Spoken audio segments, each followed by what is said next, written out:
কথা বলে সানিকবাবু, এরপরে আর বক্তৃতা দেওয়ার সুযোগ থাকে না, কারণ আমি অতটা ভালো বলতেও পারি না, আর এই লাইনেও আমি না, যে লাইনে ওনারা থাকেন। প্রণববাবু বলেছেন, আলোচনা ভালো রেখেছেন। তো আমি বলবো যে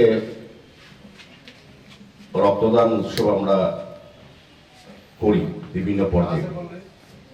আমাদের রাজ্যের মাননীয় মুখ্যমন্ত্রী প্রফেসর ডক্টর মানিক সাহা কয়েক মাস আগে সারা রাজ্যবাসীর কাছে, বিভিন্ন স্বেচ্ছাসেবী সংগঠনের কাছে, বিভিন্ন রাজনৈতিক দলের কাছে, ব্যক্তি প্রতিষ্ঠানের কাছে আবেদন রেখেছিলেন যে রক্তদানে এগিয়ে আসার জন্য। তো আমরা বিশ্বাস করি, আমরা জানি যে আমাদের এই রাজ্যে সরকার অনুমোদিত 12টি ব্লাড ব্যাংক এবং বেসরকারি 2টো ব্লাড ব্যাংকে রক্তের চাহিদা এবং যোগানোদের ভারসাম্য রক্ষা করে এই ধরনের রক্তদান শিবির বা রক্তদান উৎসব। তো যত বেশি রক্তদান শিবির বা উৎসব করা যায় ততটাই ওই জায়গাটা আমরা কিন্তু সমৃদ্ধ করতে পারি, যে ঘাটতির জায়গাটা। তো আমাদের রাজ্যে বহু বছর ধরে আমি বলবো যে রক্তদান বা রক্তদান উৎসব খুব সুন্দরভাবে হচ্ছে বা করছেন সবাই। আগে এটাকে আমরা রক্তদান শিবির বলতাম, এখন দেখবেন সব জায়গা থেকে এখন থাকে রক্তদান উৎসব বরাবরই। কারণ আগে রক্তদানটা কোনো একটা বাধ্যবাধকতার কারণে আমরা যখন ছোটবেলায় রক্তদান করেছি, রক্ত দিয়েছি, তখন এতটা ব্লাড ব্যাংক ছিল না, বা রক্ত দেওয়ার ক্ষেত্রে মানুষ এতটা সচেতন ছিল না।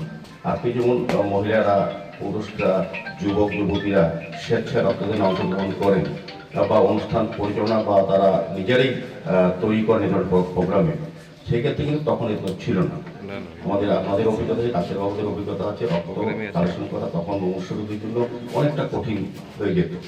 কিন্তু এখন কিন্তু এটা একটা উৎসবের মেজাজে যাওয়া। এখন যখনই কারো জন্মদিন, কারো মৃত্যুদিন, শ্রাদ্ধে আসল, বিবাহ বাসর, কিংবা কোনো ক্লাব বা রাজনৈতিক দলের প্রতিষ্ঠা দিবস, সেগুলির মধ্যে কিন্তু এখন রক্তদান দিয়ে শুরু হয় উৎসবটি। এই কারণে এটা একটা উৎসব আকার নিয়েছে। তো আমি বলবো যে রক্তদান মহৎদান এটাকে সামনে রেখে আমাদের রাজ্যের মানুষরা কিন্তু এগিয়ে এসছে। এই কারণে আজকে যারা এখানে আলোচনা রেখেছেন যে রক্ত যারা মানুষকে সুন্দর রাখা, পরিচ্ছন্ন রাখা, যানজট মুক্ত সফর করা এবং পরিবেশ দূষণমুক্ত আগরতলা তৈরি করা বা নতুন চিন্তা ভাবনা আপনাদের করে আগরতলাকে সাজানো আমরা চেষ্টা করছি। তবে আপনাদের একটা সহযোগিতা চাইব। মশার উপদ্রবের বিষয়টা অনেকের কাছে বলেন আমাদের প্রত্যেক সময়।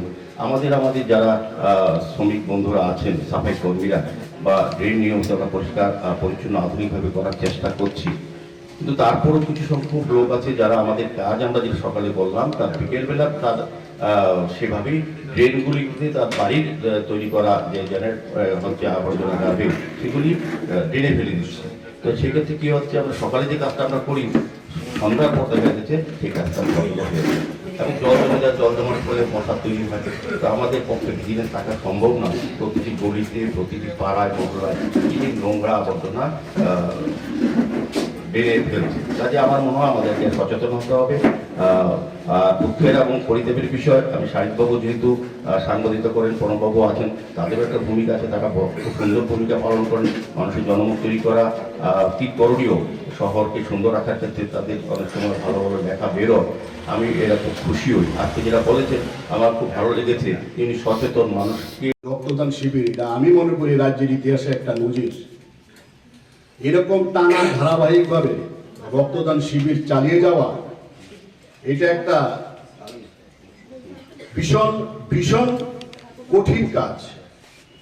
কিন্তু আমরা এই শহরে অনেক শিল্পীকে জানি, আমি কাউকে ছোট করি না, শ্রদ্ধা করি সব শিল্পীদেরই, কিন্তু একজন শিল্পী যে শুধু গানের মধ্যেই সীমাবদ্ধ থাকেননি, উনি সমাজের জন্য এই যে রক্তের বন্ধন বা রক্তদান করছেন ওনার নিজের বাড়িতে। আমি এরকম আর কোনো শিল্পীর বাড়িতে এরকম অনুষ্ঠান দেখার সৌভাগ্য আমার হয়নি। এটা যে কি বলে যে এটাকে ব্যাখ্যা করা যায়, এটা সানিধ্যা আছেন, মেয়র আছেন, ওনারা ভালো বলতে পারবেন। কিন্তু আমি এই উদ্যোগের জন্য ব্যক্তিগতভাবে ওনাকে এবং ওনার পরিবারকে মনের অন্তঃস্থল থেকে শ্রদ্ধা জানাই, যে কি মহান কাজ ইনি প্রত্যেক বছর নিয়ম করে করেন, সেটা ভাবা যায় না। এবং এই শহরে, এই রাজ্যে সমাজসেবার একটা দৃষ্টান্ত উনি স্থাপন করে গেছেন, করছেন।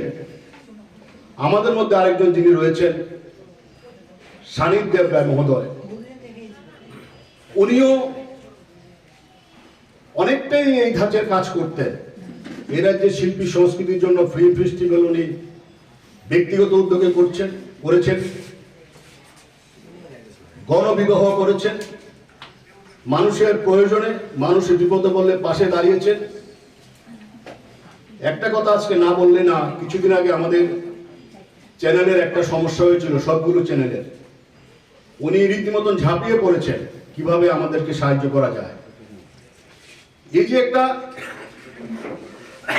মহান উদ্যোগ, আজকে যে ওনাকে আমন্ত্রণ জানানো হয়েছে, আমি মনে করি একদম যোগ্য কাজে যোগ্য লোককে আমন্ত্রণ জানানো হয়েছে। মেয়র যিনি রয়েছেন, ওনাকে ডাকলে ওনার কাছে গিয়ে ওনাকে পাননি এমন অভিযোগ আমি তো ব্যক্তিগতভাবে শুনিনি। ছোট ছোট অনুষ্ঠানে ওনাকে ডাকেন, বাড়িঘরের অনুষ্ঠানে ওনাকে ডাকেন, ওনাকে হাতের কাছে পান এবং উনি যান, কথা দিয়ে উনি যান, এবং যে কোনো সমস্যায় পড়লে উনি এটাকে সমাধান করেন, পাশে দাঁড়ান। আজকে আমার কাছে খুব ভালো লেগেছে আপনারা যে অতিথি নির্বাচন করেছেন টিটিভি, যে দুজনই যে মঞ্চে আছেন, দুজনই খুব পরোপকারী এবং মানুষের সেবায় ওনারা নিবেদিত প্রাণ। আমি আমার বক্তব্য আর বেশি দীর্ঘায়িত করবো না, শুধু এই কথাই বলবো যে তিথিটি আপনি এটা যেটা করছেন এটা চালিয়ে যান। আমাদের যদি কোনো সাহায্য সামর্থ্য দরকার হয়, আমরা অবশ্যই আপনার পাশে অতীতও ছিলাম, দীর্ঘ বছর ধরে ছিলাম, আগামী বছরগুলো তো আমরা থাকবো। আপনার লড়াই আমরা দেখেছি, আপনার যে কাজকর্ম প্রতি বছর প্রতিনিয়ত, সেটা আমরা সাক্ষী, রাজ্যবাসী সাক্ষী। আপনি ভালো থাকবেন, সুস্থ থাকবেন, আপনার